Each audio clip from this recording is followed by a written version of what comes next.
You're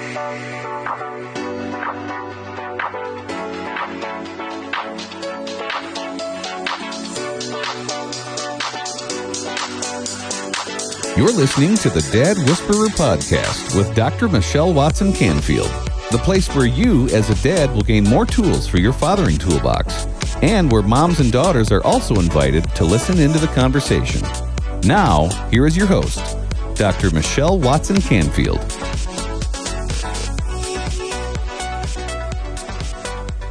Happy Father's Day, Dad. I'm so excited to join you today, me and you celebrating what I call the Super Bowl of the year for fathers, right? The day where you're celebrated as a dad, flaws and all, but we're here at the Dad Whisperer Podcast to celebrate you. And it's my joy and honor to have you joining me.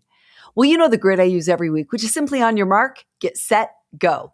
So Dad, imagine that you're right here with me, running with other dads, your fathering race this week. I'm on the sidelines as your coach, cheering you on and saying, on your mark, get set, go. On your mark, every week is the topic or the theme. Get set, going to fill that in with stories, with stats, with practical information. And then go is always your practical action steps so that you can put your love for your daughters and even your sons into action this week. Well, if that lines up with your goal, your vision, your desire, then you've come to the right place. So it's a joy now, 10 years, I can't believe it, that we've been gathering together, whether it's me and you, whether it's you, me, and guests, and we're talking about all things girl dad. And so if that lines up again with your desire to be a dialed in dad, then this is the place. It's my heart to come to you. I got an email just yesterday from a dad who said, years ago, a friend of mine turned me onto your podcast, and now my daughter's 13, and you've helped me. Basically, there were some highs and lows and buffaloes. We call that kind of the unexpecteds. And it was just such a meaningful email to get, because sometimes when I'm doing this, I don't always know the impact that the things I share here or the guests share, where I don't know where they land, or I don't know the impact or the difference they make in your relationship. So write me at Dr. Michelle I always forget my email that way, Dr. Michelle at thedadwhisperer.com. And you can tell me stories, because they are what fuel me. Tell me things you'd like me to cover, and we'll do this together for another decade. What do you say? Well, today I have titled this, on your mark, Dr. Michelle's Frontline Fathering Report. So to celebrate Father's Day, I'm going to use the acrostic FATHER. You know me by now. I love my acrostics. And that is always an anchor for me, kind of a template, a grid to hang things on. And so that I want to encourage you today, and we're going to sit here, celebrate together at Father's Day, especially. This is a celebratory week for you. And I'm just going to tell you what's been on my heart, where I've been having conversations with men the past few months, pretty much in this year. I would say the last 6 months, been at conferences. A couple months ago, I spoke at a men's conference in Sacramento. Before that, I was at a conference where I spoke in Texas. And those one-on-one times on this side of COVID are what fuel me as well. In addition to coaching and counseling clients that I have, well, I have more stories than I know we have time to get to. But in this time together, I want to encourage you and give you some stories, things I've been hearing from other dads, and really some things that are on my heart. How's that sound? Should we get going? Okay, here we go. On your mark, Dr. Michelle's Frontline Fathering Report. Okay, one of the things that's been really, really, really big on my heart for F is the idea of forgiveness. So the reality is that we all are in need of forgiveness, because we hurt in the context of relationship and we heal in the context of a relationship, right? So it means we're going to be the hurter and the one who gets hurt. And we know that old adage, hurt people, hurt people. So we all have father wounds, mother wounds, people wounds, church wounds. We all have wounds. And so at the end of the day, how do we get free? Forgiveness. You know, I'm not going to lie. It's been a rough, probably 2 years with my family, 2-3 years, with lots of dynamics changing. And though I've healed at different layers of my journey through the years, I'm at a new round, which is kind of what it means to forgive. 70 times 7. I think the reason Jesus said that is because there's always new things that need to be forgiven. It's not a one and done, even with the same people. And so I'm in a season where every single morning, I remember the people and I'm going to get into this a little bit later, but people that have hurt me in my family, including my dad, love him, but there you go. That's the reality. And I send all of my pain to the cross. I forgive anew on that day so that my heart stays soft. And then what I do is I reverse the curse, if you will. I love that because it rhymes. But sometimes the hurts that we've had could feel like a curse. And so that reversing of the curse is I'm going to bless. And I pray Numbers 6:24-26 every day. And that's how I'm living out a season of forgiveness in my life. And I pray, may the Lord bless you and keep you. May the Lord make his face to shine upon you. May he lift up his countenance upon you and always give you his peace. So that's one of my go-tos every single day. Like I said, so that my heart doesn't get crunchy and so that I stay soft. Now, when I think about the conversations that I've been having with men, some of them recent, like I just said, I was at a fathering conference a couple months ago where I was talking on dads and daughters. And then when the leader said, hey, I know you were here 7 years ago. The guys are asking, when's that lady going to come back? Is that he said, but I hear that you're doing a lot on father wounds these days, healing father wounds. Would you be willing to talk on that? And I'm like, absolutely. And I didn't expect as many men to stay for that workshop like they did the first one on dads and daughters. But I'd say probably 85% of the men stayed for that one. I told them it was free therapy. And so really, at the end of the day, how do we heal? It involves forgiveness. It's the only way to heal from any wound anywhere. And so I just want to encourage you, if you're a dad that's holding on to hurts, could be even from your daughter. So no, we're not just talking about us as adults with our own father wounds. For me, I've had a lot of grandfather wounds. Even recently, I've done another round of forgiveness. And that grandfather who abused me, he died when I was 8. And what I had a new revelation of is that that imprint on the inside of me is still alive. Pretty big, right? That we can always forgive and extend forgiveness like we've been forgiven by God, right? Which is such a freeing, empowering gift that we've been given to be able to release hurt. Okay, so that's the first one. What I also want to say about this forgiveness journey, I'm going to share with you something that I share with these men. So because I'm a clinician of 30 years, I'm in the trenches professionally, right? Licensed professional counselor with a PhD, is that I do the work, if you will, on getting continuing ed. In fact, just today, my husband, Ken Canfield, and I recorded a webinar on healing father wounds for the American Association of Christian Counselors. We did a 3-hour workshop a little over a year on that topic, a year ago on that topic. It comes up all the time. And what I want to see, this is again, I told you I'm sharing from my heart to yours. What have I been pondering? What am I thinking about? It's that I want to see a generation where this turns around and there aren't more of us in therapy because of father wounds. There aren't more devastating impacts because of father wounds. There aren't more injuries and hurts on the inside or the outside, physically, verbally, emotionally, sexually, on it goes. I want to see healthier dads. I want to see dads who aren't living out of their woundedness and hurting their kids. And so, Dad, I'm in the trenches with you saying, if you want a path, I'm going to give you 2 of them today to see if one of these lands better than another for you. But I have a formal model that I use professionally when I'm training clinicians on how to forgive from a book called Forgiving the Unforgivable. And here's my version that's a little more user-friendly that I shared with the guys a couple months ago, and they loved it, okay? So hopefully you will too. First thing, name it. So if you're either the one who's been injured, it could be by a wife, an ex-wife, a daughter, a son, or your dad or your mom, but I'm talking to you as dads, is making amends with your daughter for any hurts you've caused her will need to include naming it, where you can say to her, honey, I can feel the distance between us. You might have to write it in a text, write it in an email, write it with your pen and send it, write it in a note, put it under her door, or find a way to communicate this to her, but to say, tell me how I hurt you. So naming it, let her tell you and say, I won't get angry or defensive. Name it. Second one is claim it. How did those things that I said or that I didn't do, How have those wounds or the voids, the things I didn't do, hurt you? That's the claim it. Then the third one is blame it. Now that one might feel a little weird, like I don't want to blame anybody. But again, if I go back to biblical truth, Jesus hung on the cross and someone had to carry the blame, the shame for sin. In the Old Testament, the lamb that was slain, that lamb was the one that really built a bridge between us and God to say someone has to carry the shame and the blame, if you will. Different word, it might seem offensive, but it's blame it, because you can't forgive someone that you haven't named.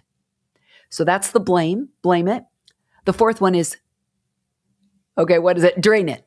I was thinking of the other model, drain it, which is just let it go, which is another word for forgiveness.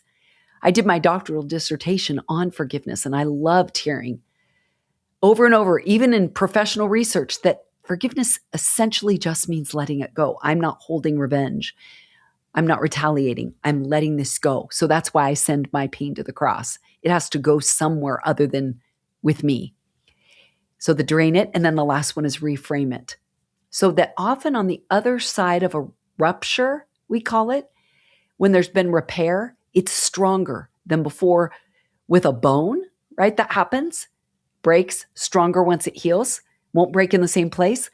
The same with relationships. We all have ruptures. You just heard Dr. Kurt Thompson on my podcast talk about that.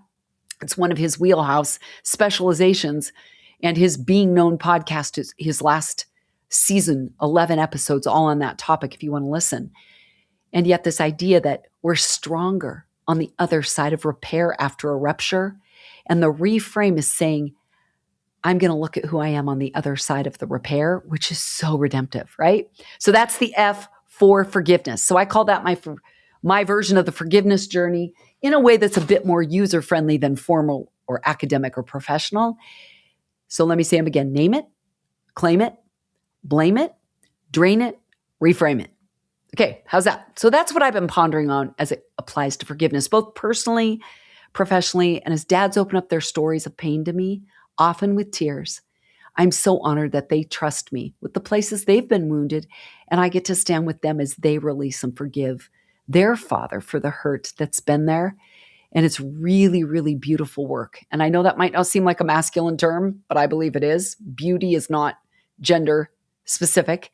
And that a beautiful part of a process is to have someone attend to the wound by hearing it and then releasing it with someone else. And I'll get to that in a minute. So there's my forgiveness. That's what I've been chewing on. A, here's where I'm at with that one. What's on my heart is let's do an anger check-in. What I would invite you, Dad, to ask yourself today is, how am I doing with anger? How am I doing with not expressing anger? How am I doing, as you've heard me talk about before, go take a timeout as many minutes as your age. Just like you did when your daughter or son was 3, you gave them a 3-minute timeout. 5-minute timeout for a 5-year-old. So if you're 50, you need a 50-minute timeout so that your midbrain, where you're on fire, it's called the limbic system here, that it can calm down.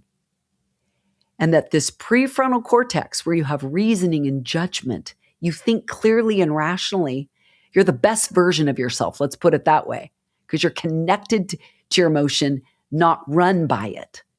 And you're still thinking clearly, right? So when you are in this process of being aware of what's happening in you when you're on fire here, and this goes offline, is you've got to give yourself more time to cool off. You'll never regret responding.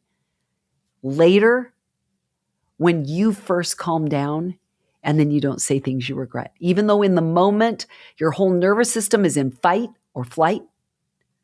Probably not freeze. Most men that I've worked with the last 30 years and 16 just specifically with men, I don't hear that one very often, but it can happen. Because I can think of even right now, a gentleman that I coach who has a lot of that from childhood where he feels immobilized. So I'm not saying it can't be your story, but at the end of the day, ask yourself, how am I doing with anger these days? Let this be a reminder, as you've heard me say before, drop your anger. You remember me telling you about a 47-second video 3 years ago that my friend Jim Ramos of Men in the Arena interviewed me on his podcast and said, Michelle, I want to go through all 15 tools in your first book's fathering toolbox. And I was like, well, okay, I've never done a 2-hour interview except that day.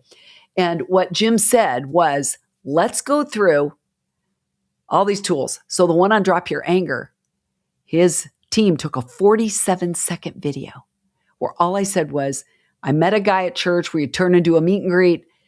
He had a 2-year-old daughter. When I told him, Dad, daughter specialty is my wheelhouse, he said, tell me what I need to know in 20 seconds. Go.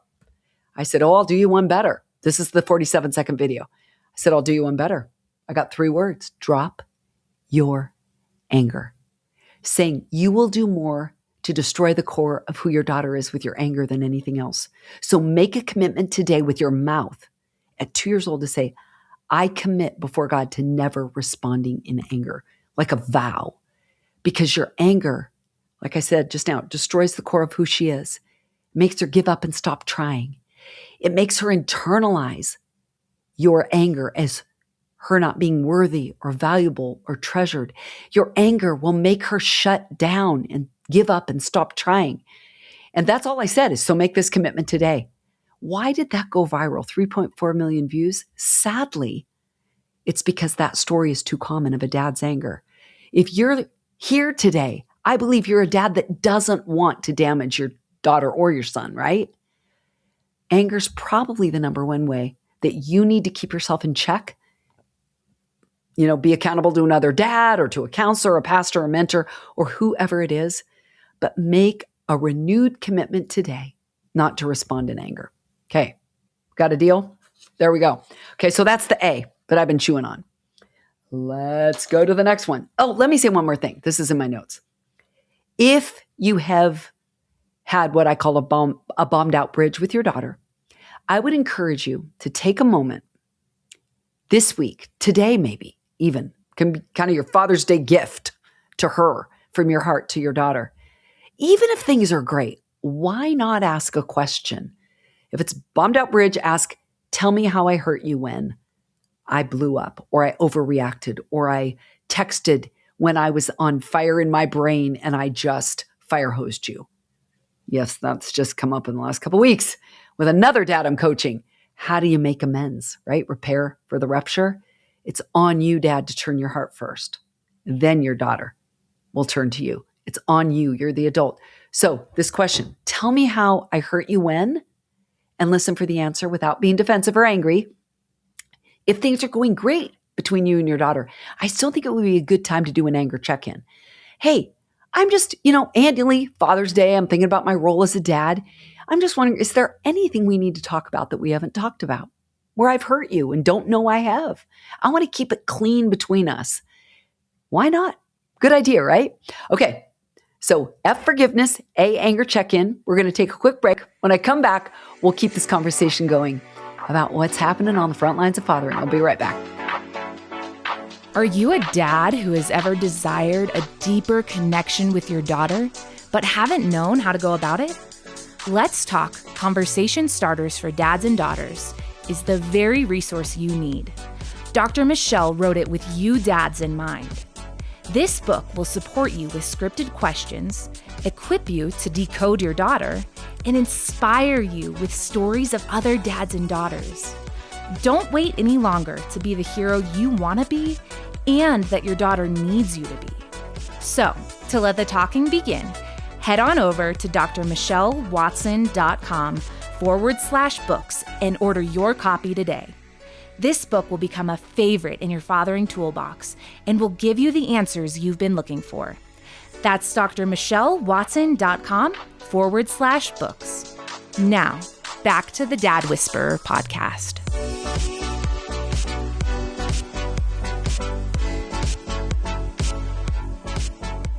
Welcome back to the Dad Whisperer podcast. I'm Dr. Michelle Watson Canfield. I'm excited that you're here today, especially if you're a dad who wants to add more tools to your fathering toolbox.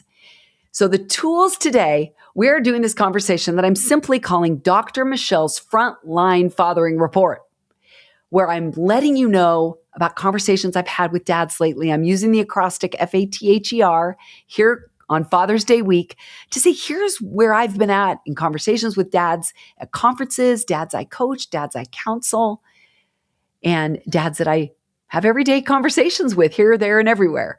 So forgiveness is the F, A, anger check-in, T, time and talk. Let me tell you what I mean by that. A few things. This is a time to ask yourself, how am I giving quality and quantity time to my daughter? Just ask yourself, have I been too busy lately to notice the little things? Because the little things to us as women are big things. When you notice a tear and you stop and go, what are your tears saying? Or you go, oh my goodness, her room looks like a bomb's gone off. That would tell me she's overly busy or she's not getting out of bed. And you notice kind of a dampened, depressed mood. And you check in and say, you know what? I'm slowing down and I'll be late to whatever it is because you're more important. What kind of quality time and quantity time are you giving her? If you haven't initiated a dad-daughter date lately, do it now. That's why I wrote Let's Talk Conversation Starters for Dads and Daughters, so you could let your daughter pick a theme for that day. It could be self-esteem. It could be how to be a world changer. It could be how to close the dream gap. It could be on the lamenting. Maybe it's a friendship that went sideways, or maybe something with you that has shut her down or discouraged her. But usually for girls, when our relationships aren't going well, we're not doing well. So if you just take time to notice what's going on with your daughter, I'm going to go out on a limb. There's always something going on. There's always something with us as women that are going on. You know, you've maybe heard some people that do marriage work that, I've been to these where you are howling when the presenter says, men have a nothing box. What are you thinking about, dad, or to a husband? And he's like, nothing. And we're like, no, you're just not telling me something. And men are like, nope, pretty sure there's nothing going on up there. And as women, we're thinking, I wish I had a nothing box where I wasn't thinking about anything. And so, dad, to just know your daughter's always thinking something. She's always feeling something. She's always pondering something. So if you take the time to check in, I always think of what one of my friends, my best friend's daughter, Claire, when she was in high school, she said, my dad would get done at the end of the day and open the door and go, hi, hon. Hey, what you doing? What you working on? And she would report on what I'm doing, homework or this. And she said, I wish my dad sometimes would just ask me, how are you feeling? Because we would have a different conversation. I said, why don't you tell him? So she did. And dad had the exact words that his daughter asked for because she wanted to open up with him. But when he led with a thinking question, a concrete data question, she didn't feel the freedom to open up emotionally until he asked that question. Might be a way for you to say, that would be kind of a talk more than a time. Am I getting quantity or quality time? But asking yourself, how am I communicating with her? How am I talking with her these days? Another thing I would say on this time and talk thing is, 2 ears, one mouth. How you doing on listening twice as much as you're talking? At this men's conference a couple months ago, it was such a joy for me to spend an entire weekend, a Friday afternoon to a Sunday afternoon, about 48 hours, and to just have a line of dads come up who were open and hungry and teachable and opening up stories. And what I could think of one gentleman where he's standing there going, how do I use this book? And he's talking about an adult daughter. And I said, what if you got another copy and you both read through, Dad, here's what I really need from you, a guide for connecting with your daughter's heart. So you don't have to come up with any of the content, but you get to say, is this what you're going through?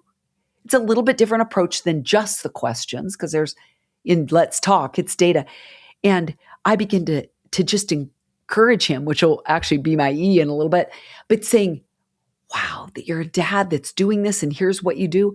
And something about the encouragement with a directive of how to use this and reach his daughter's heart, the tears just begin to pour. And that's what I love about you as men, is you are tender on the underbelly. You want to be a good dad, and you're often holding back hurts. But I think oftentimes the anger, going back to the A, is coming out of unhealed wounds that you have, where you've been gut punched and you don't know what to do with it. So you hold back, hold back, hold back. And that's what I can tell you I've even recently experienced in the last 2 weeks with another dad-daughter, duo, whatever you want to call it, dyad, that this dad has held back. And then when it was sprayed, it all came out in mass. And so I think you're wise, dads, to not just think time and talk with your daughter, but what kind of time and talking are you doing with someone else that allows you to process some of the ways you're impacted as a dad? You got to have battle buddies. And if you don't have one, find a group. Call a counselor and say, what kind of groups do you have? Look online. There's online virtual groups. In fact, I'm going to be starting up the Alba Project in the fall in a virtual group, first time ever. So reach out to me, Dr. Michelle at thedadwhisperer.com, and you can write me, or at drmichellewatson@gmail.com, my before I was married name, and say, I'd like to sign up. So we're going to do, my plan at this point is once a month, but to be able to talk about real things going on with real dads in real time, you need other dads. And that's what the Alba Project is about. It's dads coming alongside other dads to encourage each other. Let me tell you another story. There's a guy named Tom who's given me permission to share his story. And what I love about his story, y'all, is that he said, I've been given a lot of thought to what it means to be a dad to adult daughters, 18, 20, 22. And he's saying it's a whole different deal, I'm realizing. So cool that he had this awareness and put words to the story to me. And he said, in the dog days of diapers, I didn't know what I was doing. So I did my best to learn and appropriately serve in that role. As the early adolescence and teen years came, I did the same, learning how to guide, challenge, and protect. I'm finding that at present, I am equally novice, but doing my best to learn and serve in an appropriate manner. So see, this dad is saying, in order to grow through the different phases of my fathering with daughters who are aging, and you're aging too, right? This dad's aging, but he's like, I need a whole different skill set. So that's where talking with other dads or with a counselor or a mentor or dads who are further along on their fathering journey is, you're not only talking and being heard, like, I don't know what to do in this season with my daughter. And you get to learn from a seasoned expert, which you will be one day. He went on to say, as I look around at some of my peers trying to dance this dance with their daughters, some have quit, others try being friends with their daughters, and others import what they did so well in adolescence and teen years into their kids' adult years, and they double down. He says, I'm not drawn to any of those approaches. I agree. Because you have to have a different skill set. You can't be top down anymore directing your adult children. You have to come alongside saying, what do you think of this? Give her a podcast. I told a dad that this week. You can't take it in and blast it at your daughter or inform your daughter or correct. Why not give her that podcast and say, let's talk about it? Why did I call my book that? Let's talk about it. But I go, you got to listen twice as much as you talk, to say, I want to hear what you think about what you just heard. And then affirm her. That's really good information. I hadn't thought about it that way. Would you be open to my input? A lot of asking permission. He said, my daughters no longer need what they needed from me in the past.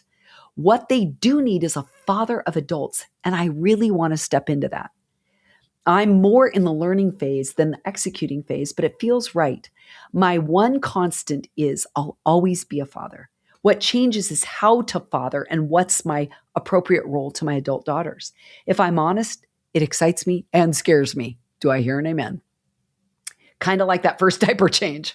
I'm whispering something like this to myself later. What got me here isn't going to get me there. Isn't that good? See?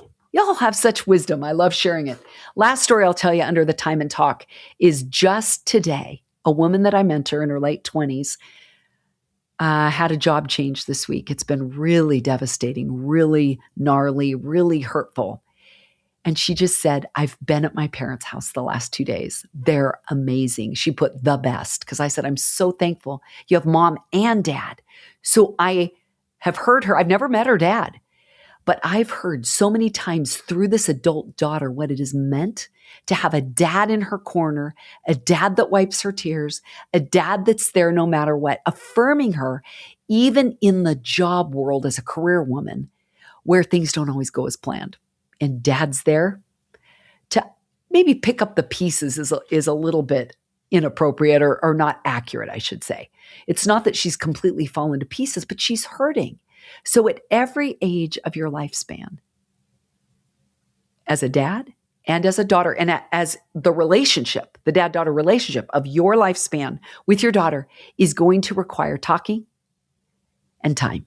So I'm just reminding you, ask yourself, how am I doing in that area? Am I giving enough time or am I too busy? How am I doing listening twice as much as I talk? And then remember, if you need to be more intentional, want to be more intentional with the last half of this year, get my book, Let's Talk, Conversation Starters for Dads and Daughters, and commit to saying every other week or a minimum once a month, I'm going to use that book to open up more conversations with my daughter. Watch what happens. Because as our mouth opens as women and we talk, our heart opens. And when our heart is open, your heart as a dad is open. So what do you say? Okay, H. I'm just simply calling this one healing.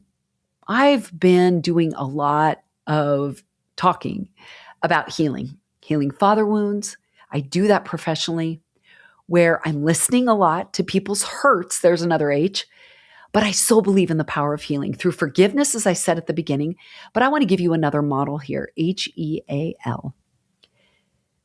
Again, I give you this for free therapy, if you want to call it that, free coaching with some things that I share with counseling clients, with coaching clients that help move you toward a healthier, whole life, no matter what your injuries look like. Let me start first before I'm going to give you a HEAL model for healing, whether it's father wounds or whether it's daughter wounds or ex-wife wounds, it's the same model.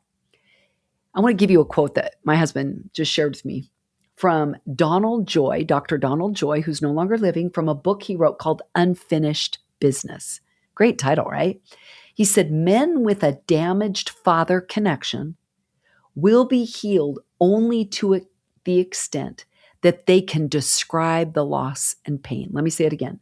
Men with a damaged father connection will be healed only to the extent that they can describe the loss and pain, which goes back to the name it and the claim it, talking about it. So that leads into my HEAL model, because healing and healing for men is a huge part of my heart desire, my passion, my goal. I believe my purpose. And I wish more men would come and say, Michelle, Dr. Michelle, can you help coach me through this? Because I'm not getting over it and I'm reactive more than proactive. Do the work, men. Do the work to look at your own story. Because like I say, I use 50 as an arbitrary number. Say you're 50 years old. It means every chapter, you're in chapter 50 now, leads up to chapter 50. You never open a book and start at 50 or 25. You start at the beginning because every chapter ties to the whole story. Same with your life. Okay, so H is honestly face the hurt. Be honest about it. So you're not over spiritualizing it or minimizing it or maximizing it or denying it, but you're being honest about it. E, express the pain. I don't mean to be gross, but it's like popping a zit. It's getting out the infection that's in there. So when you're more reactive, you're reacting on a 0 to 10 scale at an 8, 9, or 10. That's your old stuff and it's your stuff. It may be something like your daughter, you made me get angry. No, that's yours. Own it, take responsibility for it, and then do the work. Because when truth gets into the lies and someone listens, heal within the context of relationship, not hurt, someone is there to witness that pain, which is going to lead to my A, which is allow another to walk with you. And you have someone else to walk with you and bear witness as a safe witness to your pain. It's miraculous what happens. Miraculous. You know, I think in James 5 where it says, confess or share your sin one to another so you may be healed. I believe it's even sharing hurts that have been done to you one to another so you may be healed. So this is really powerful. Honestly, face the hurt, express the pain, which may mean talk it out, run it out, beat a pillow it out, which is one I did back in the day and gave myself, no lie, a black eye because I had a stick. And it was some intense work. I was getting it out. I even have a friend that got a boxing bag in his basement during his work and would just punch. He had to get it out physically. And I imagine that's a lot of you men. You're going to run it out. But all of these things, it's even cry it out. It's even cry it out. You got to if you're blocked emotionally, those tears are down in there. And you need a safe witness to the tears. That's one of the joys I have in the work I do, is where men will trust me with their tears. It's so courageous and vulnerable and brave. A, allow another to walk with you, as I said. And then the last one is let go, which is another word for forgive. I think I told you this before, but I did my doctoral dissertation on the topic of forgiveness. And that was my favorite definition as I looked at all the research for like a year academically and going, I love it. It's just so understandable. Like, what does it mean to forgive? And it's so complex. And yet the beauty of that word is I'm releasing this. I'm not holding on to the resentment, because then we become like the pain. We become the pain. We become like the injurer.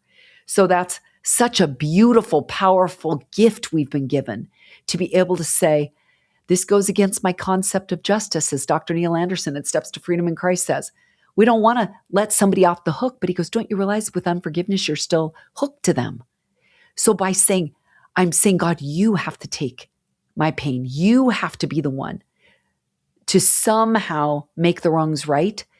And I can't carry this anymore. And you then are released. So H, honestly face the hurt. E, express the pain. A, allow another to walk with you. And L, let go, forgive. Oh my goodness, I have so much more I could tell you, but there you go. There's that one in a nutshell. The last one, R, Father, is remember and reflect.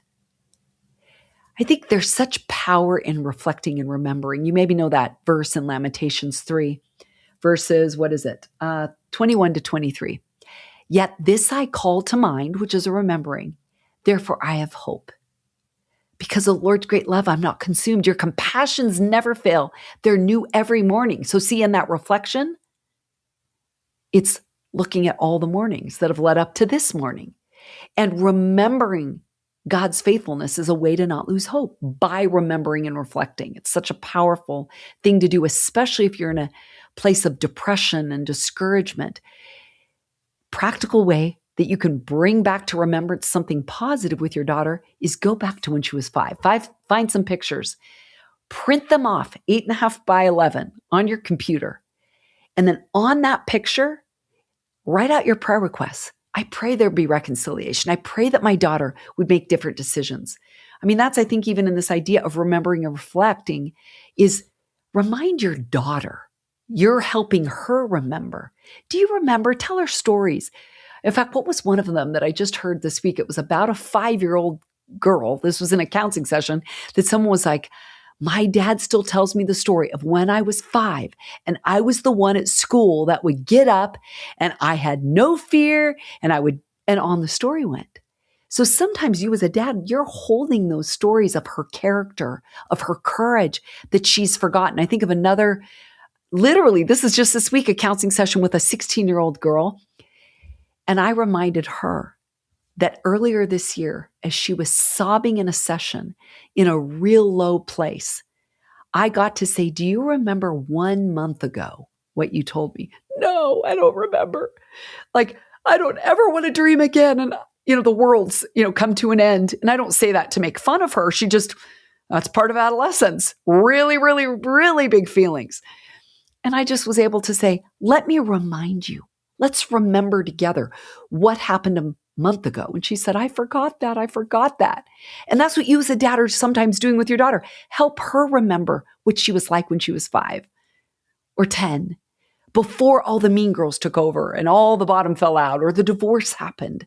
You get to help her remember. But you also need to do this for your heart. So if you have a bombed out relationship with your daughter, you've heard me suggest this one before, is get a journal that looks like your daughter, her style on the front, and begin to use it as somewhere to document in your own handwriting memories of the past. I love this thing we did together. I remember this about you. I'm picturing your eyes right now and how they light up when ... You're writing things. You're writing prayers and memories. Draw doodle pictures. They don't have to be perfect, but in your handwriting. And that will help keep your heart alive and open. Because sometimes that part of being alive means it hurts to keep your heart open. And yet by keeping those stories going, it'll keep your hope alive for the time when you can give her that journal. How's that sound? So remember and reflect is a really, really powerful way as a father. I've been thinking about that a lot lately. Like I said, I just had this conversation. Is these are present day areas that I've been thinking about, reflecting on, having conversations about. Let me just add a couple more things on the R and we'll close it out. You could even ask yourself, what was a highlight this year? You're at the half year mark. What has been one of the highs? What's one of the highlights with your daughter? Tell her about it.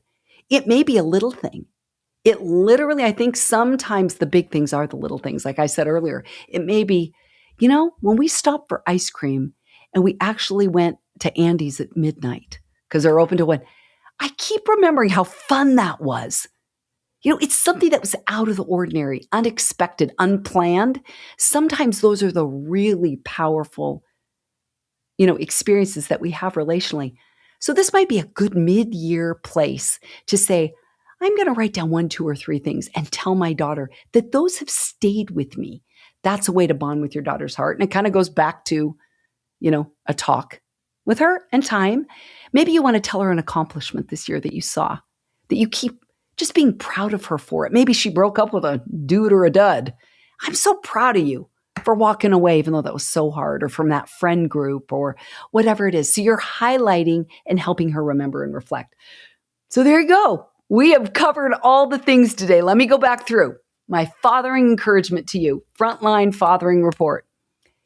Just as a reminder for a reboot for you to ask yourself how you're doing with forgiveness, anger check-in, time and talking, healing, your own healing, or healing with your daughter. E, I just want to encourage you today. Did I skip that one? I think I did. Sorry. There you go.